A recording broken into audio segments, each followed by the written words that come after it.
All right, MA098, let's work the practice test together. Number 1 says, solve the following system of equations by graphing. If this system is inconsistent or the equations are dependent, say so. So I'm going to make this bigger. Okay, let's look at the first equation.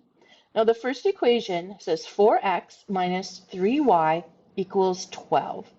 Now what we want to do is we want to have it in slope-intercept form, which is y equals mx plus b.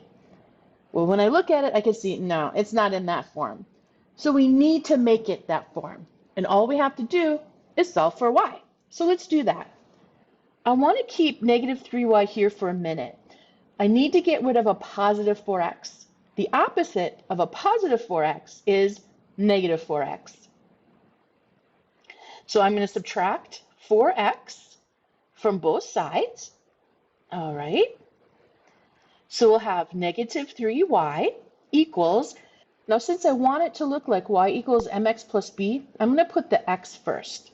So negative 4x plus 12.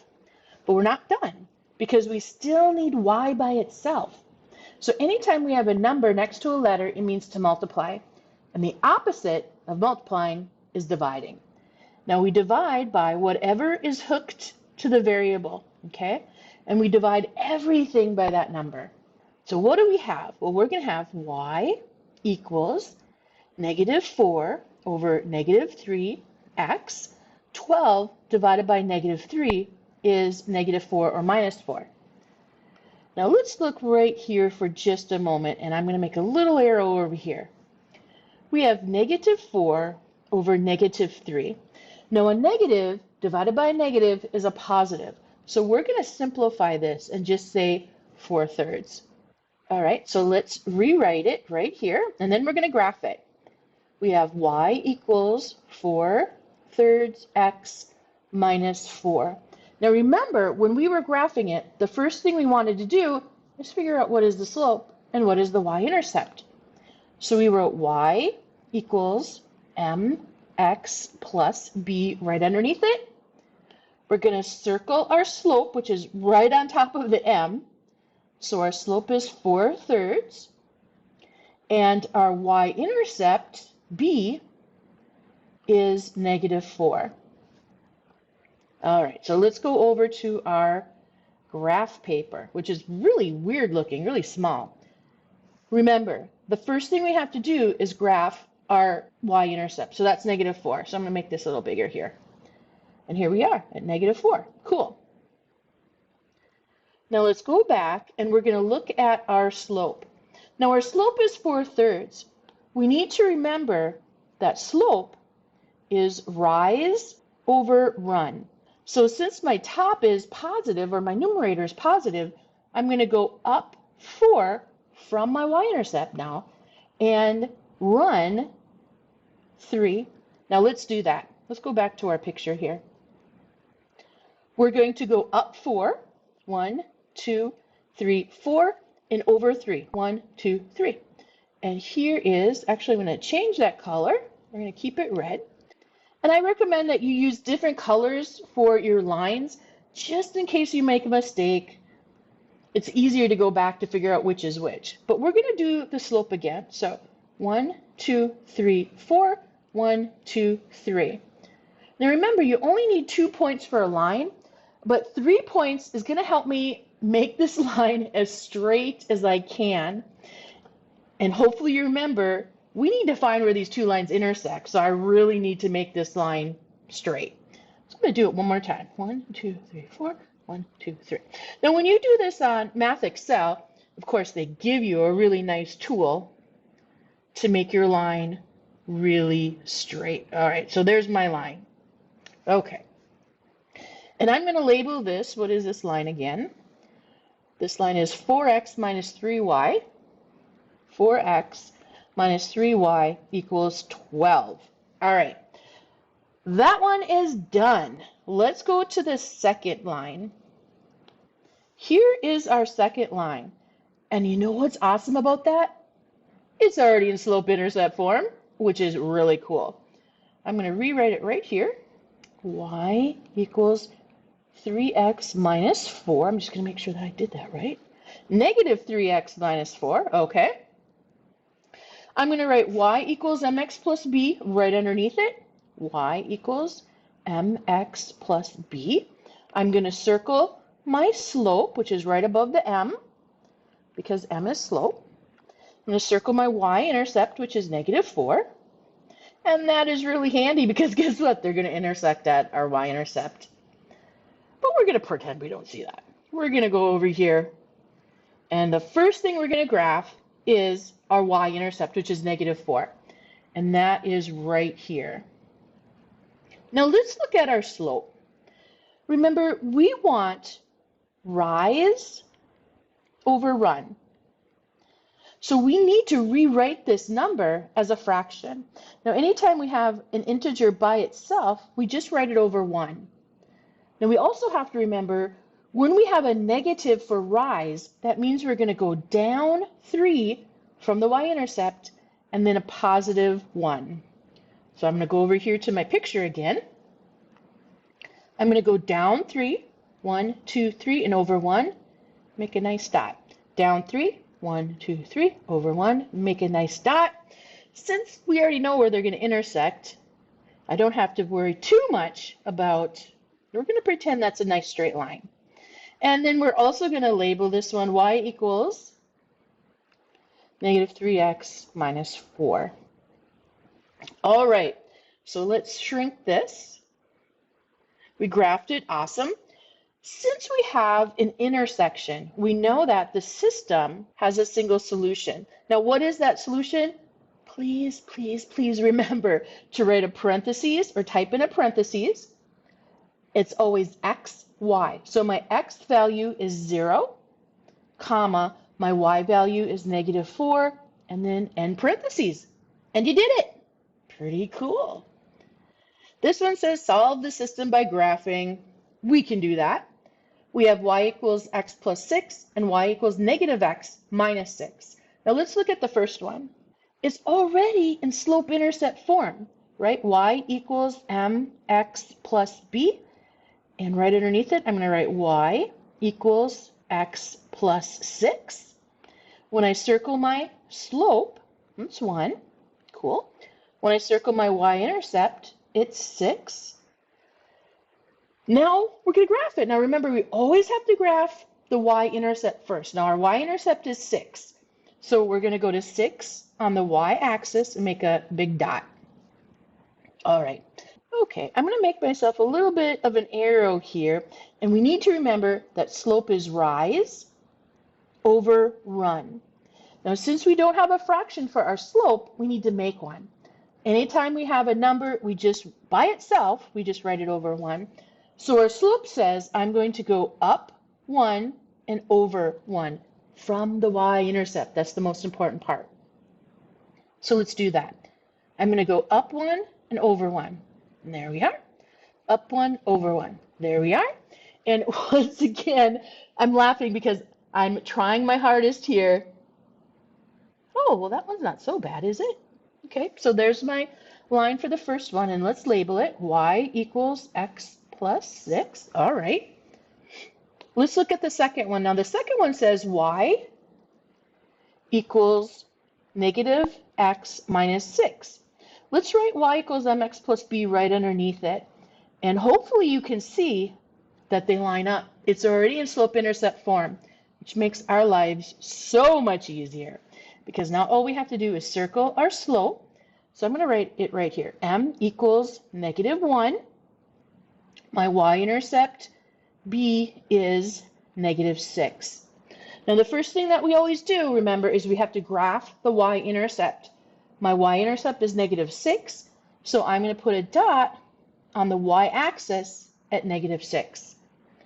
Now let's look at our slope. Remember now our slope has to be rise over run. Since we just have a number, well, a fraction is a number, but we have an integer that's not a fraction. How about I put it like that? We need to make it a fraction. So all we do is we just write it over 1. Isn't that cool in math? We can just make it what we want. All right.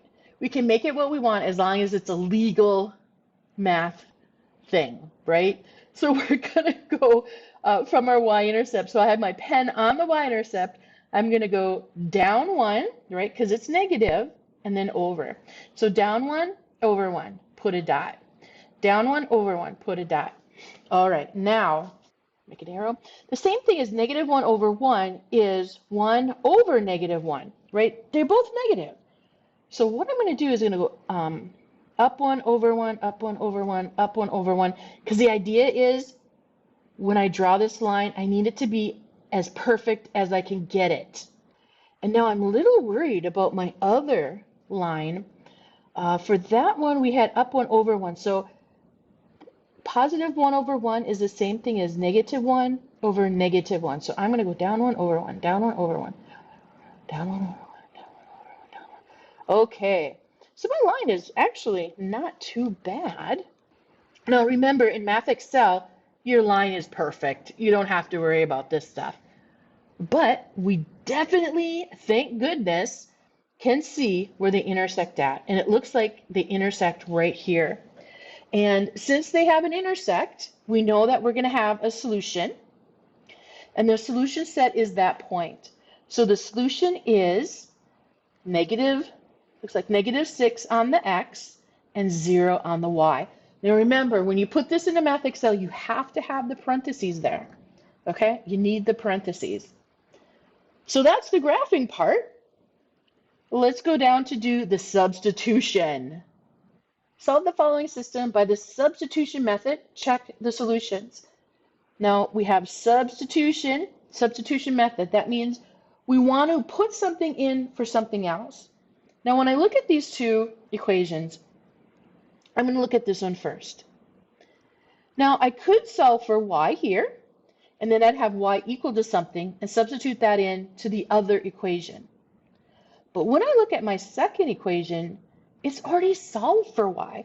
I don't need to do all that gobbledygook since y already equals 2x. Now, what I like to do, and what we did in class, is 3x plus, I make a big parentheses wherever I'm going to substitute in, equals 5. And what am I going to substitute in? 2x. Because remember, y is 2x. I'm just going to rewrite it here. 3x plus 2x equals 5. 3x plus 2x, they're like terms, so we have 5x equals 5. Whenever we have a number next to a letter, it means to multiply. The opposite of multiplying is dividing. So I'm going to divide by whatever is hooked to the variable. So I end up with x equals 1. Awesome. Well, remember what we were talking about in class? If I have x equal to a number or y equal to a number, I know for sure that A is going to be my answer because these two lines are going to intersect. Now let's find y. It doesn't matter which equation I write to back substitute. I'm going to take the second equation. Now you could have done the first equation. It really doesn't matter. Now x is 1. So what I'm going to do is I'm going to make a parentheses for my x value. Since x is 1, I'm going to put 1 in there. Y equals 2 times 1 is 2. And we just did it. Yay. I'm going to make a parentheses. Remember, our ordered pair is always alphabetical order. X, Y. So I'm going to have 1, comma 2. And we did it. Perfect. Perfect. All right, let's look at number 4. Solve the following system by the substitution method again. All right. And then we can check the solutions. Let's go back here. Let's check the solutions. So let's do it real quick here. 3x plus y equals 5. Remember, this is x, y. So I'm going to put my parentheses here for my variables. And let's put in what we know. We know that x is 1 and y is 2. 3 times 1 is 3 plus 2 equals 5. Since 5 equals 5, yeah, that works for the first equation. But remember, it has to work for both of them at the same time. So we have y equals 2x. I'm going to make a parentheses for all of my variables, but I have to write the equation correctly. That would be good. We know that x is 1 and y is 2.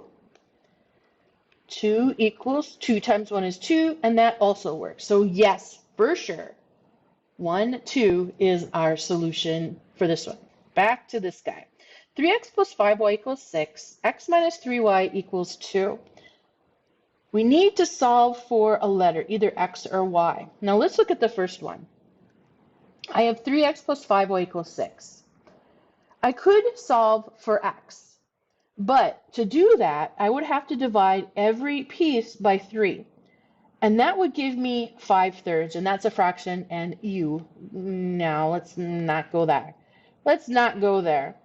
So I could solve for y, but then I'd have to divide everything by 5, and we would end up with 3/5 here, just like I was showing you in class. Ooh, that's kind of scary. Let's look at the second equation.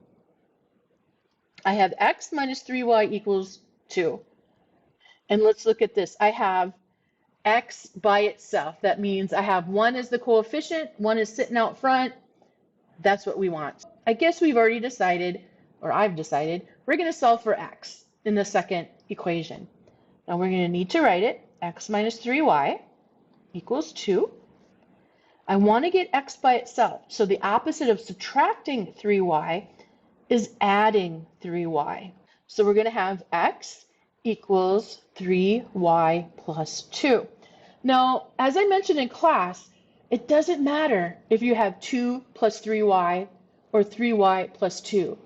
But in math, we like things alphabetical order, and we like the alphabet before numbers by themselves. So that's why I wrote 3y plus 2. Are you going to get it wrong if you write it the other way? Absolutely not. It's perfectly legal. So you could have x equals 2 plus 3y, doesn't matter. Let's continue. We have x equals 3y plus 2. Okay, cool. Now we're going to take the other equation, plus 5y equals 6. I can move it way over now. I'm going to substitute in for x. So I'm going to make a big parentheses where I'm going to substitute. I'm going to put 3y plus 2 in for x. And now all we have to do is solve, just do some algebra. The first thing I notice is that I have a 3 next to a parentheses. Now that always means to multiply. And since I have a whole bunch of gobbledygook, yes, remember that's a technical term, gobbledygook in the parentheses, we need to use the distributive property. So 3 times 3y is 9y. 3 times 2 is 6. And the rest of it just stays. Now, as I mentioned in lecture, I like to put my like terms next to each other because I don't want to miss anything. So that's what I'm going to do next. Just put my like terms next to each other. Do you have to do that? Nope. Can you solve it without doing it? Yup. All right. So 9y plus 5y is 14y plus 6 equals 6. I want to get 14y by itself, so I need to get rid of this positive 6. So the opposite of a positive 6 is a negative 6, or adding 6 is subtracting 6. So we're going to do that. And remember, we do it to both sides because we have to keep things balanced. Now we have 14y equals 6 minus 6 is 0. All right. We still have to get y by itself. I don't want to know 14y. I just want to know y. So the opposite of multiplying is dividing. So I'm going to divide by 14 on both sides. So y turns out to be 0. That is awesome. So right away we know that the system is a single solution because I get y equal to something, which actually is 0. Now what we have to do is back substitute to get x. And it does not matter which equation you use to find the x value. And so I'm going to go remind myself we have x minus 3y equals 2. X minus 3y equals 2. Since y is 0, I am going to put a big parentheses here for my y variable. Y is 0. All right, that gives us x. Now, negative 3 times 0 is 0. You can say minus 0 plus 0. It doesn't matter. It's 0. And then x minus 0 is x. And look at that. X is 2. That means that our answer, our solution set, is the ordered pair parentheses 2 comma 0 end parentheses. Now we can check that real quick. We said x is 2 and y is 0. So I'm going to make my parentheses here for my variables. Now we're going to substitute in what we know. We know that x is 2 and y is 0. So 3 times 2 is 6. 5 times 0 is 0. 6 plus 0 is 6. Oh my gosh, that works. But remember, it has to work for both of them at the same time, right? That's our intersection point. So let's rewrite. Next, we are going to rewrite the other equation. And I'm going to make a parentheses for my variables. Now let's plug in what we know. We know that x is 2 and y is 0. We have 2. Negative 3 times 0 is 0. So we could say plus 0 minus 0, doesn't matter, equals 2. 2 plus 0 is 2. And when you look at that, that also works. So yes, indeed, we have done it correct. Yes, indeed, the system has a single solution. The solution set is parentheses 2 comma 0 and parentheses. I can't tell you how many times I've had to re-say that because I kept mixing it up. All right. Let's look at the next one. The next one says solve by the elimination method. Now the elimination method is the same thing as the addition method. And the idea is we want to add straight down and end up with a 0x or a 0y. Now the first thing we need to do is make sure that our x's and our y's line up, and they do. So that's perfect. We don't have to worry about that. Now let's just see if we add down, do I get a 0x or a 0y? So let's do that. I'm going to rewrite this though. All right, so x plus x is 2x. Would you look at that? Y minus y is 0. So I'm going to write 0y equals negative 2 plus 14 is 12. And yes, your instructor must really like you because when we added down, we got a 0y right off the bat. Awesome.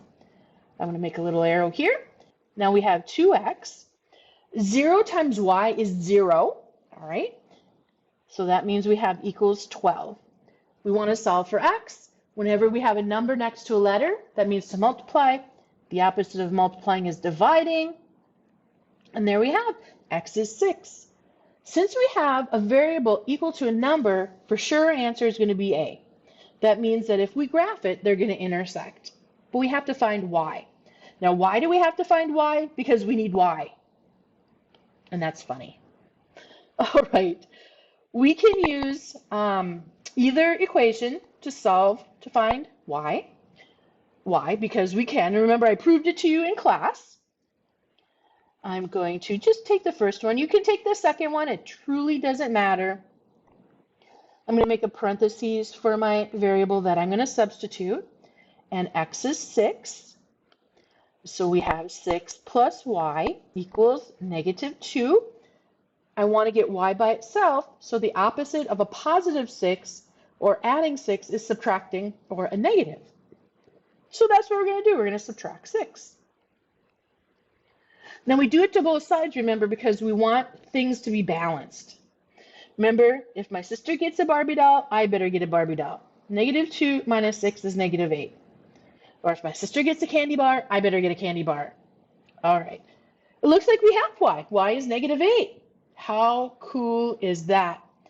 So the system has a single solution. The solution set is parentheses 6, comma, negative 8, and parentheses. Now we can check it, of course. All right, and why don't we check it? Because that's kind of fun too. The first equation is x plus y equals negative 2. I'm going to make a parentheses for all the variables that I'm going to put numbers in for. And my x is 6, my y is negative 8. Now 6 plus negative 8 is negative 2, and would you look at that? For sure, that order pair works for the first equation. Let's look at the second equation. We have x minus y equals 14. I'm going to make a parentheses for my variables. We think that x is 6 and y is negative 8. Now we'll have 6. Let's look here. 2 wrongs make a right. or a negative times a negative is a positive. So we'll have 6 plus 8 equals 14. And oh boy, look at that. 14 equals 14. We are geniuses. So the answer is 6 comma negative 8. Let me say again, parentheses, 6 comma negative 8. And let's look at the last one. So number 6, the last one, solved by the elimination method.